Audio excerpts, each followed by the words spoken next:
Hi, I'm Carla Deering. Welcome to Sum 180's weekly webcast, where we discuss issues around your money and answer your questions. Tonight's issue is the student loan crisis. Student loan debt in this country is $1.2 trillion. I don't know about you, but that number alone never really made me appreciate the crisis. But what did is when we began working with members of Sum 180 and learning firsthand that student loan debt is a very personal crisis for 25% of the people in this country of all ages. Let's look at the data. The average student loan debt of millennials, $26,000. The average for the class of 2015, $35,000. So the problem is getting worse. Gen X is working down its student debt, but it's also taking on mortgages at this time. Gen X debt, $142,000. And this number surprised us. 11% of all the outstanding student loan debt is held by baby boomers, and that's beginning to affect their retirement. I'm especially thinking about one of our members, Dora, who is 52 years old. She had solid emergency fund savings. She had a home and the beginnings of her retirement savings, but she also had one big problem, $147,000 in student loan debt in default. How could that happen, you might ask? Well, once you start missing payments, the interest continues, as well as penalties and many times collection fees. Fast forward 30 years later, and you've got a real problem. Well, what would you do about it?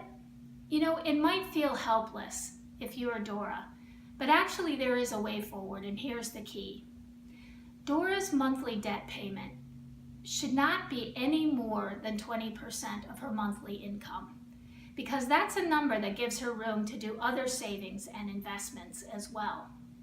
So her Sum 180 plan calculated 20% of her income, subtracted the other debt payments that she was making, and gave her a realistic number for what she should be paying down on her student debt. What was surprising to Dora is that that number was so realistic for her.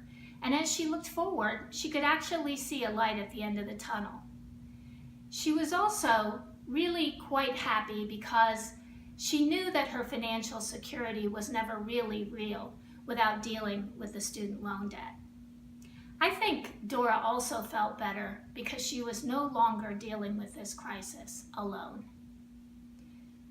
Tonight we have time for one question, and I've selected one from Lauren, a 28-year-old residential realtor in the Midwest. She says, I found a fixer-upper that I know is a good investment, but I still owe $18,000 on my student loans.